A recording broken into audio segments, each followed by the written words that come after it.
Обичате пресни картофи? И аз също. И сега ще ви покажа един различен начин как да си ги направите още по-вкусни. И хайде към рецептата. Los Kids! 1 кг пресни картофи, които без да белим, измиваме хубаво и ги слагаме в тенджера да се сварят. След около 20 минути вече картофките бяха готови, пресеждам водата и ги оставяме на страна.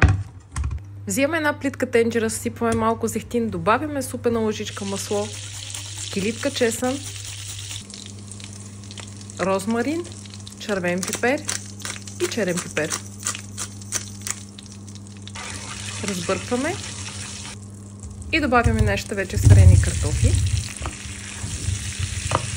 Отново разбъркваме и оставяме да се задушат. Ако имате пресен розмарин у дома, е хубаво да добавите, придава страхотен аромат. Аз използвах сух, понеже нямах пресен у дома, но за предпочитане е пресния при тази рецепта. Сега добавям и чайна лъжичка мащерка и сол. И вече по ваше желание може да добавите и лют червен пипер.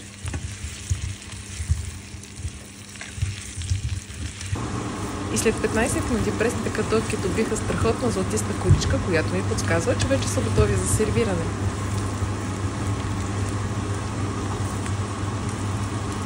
И хайде към сервирането. Ох, как хубаво ухаят, нека да добавим малко пресен копър. Ако желаете, може да си направите и сос от кисело мляко, чесън и копър, който също така подхожда много към тази рецепта. И ето сега набързо един тест.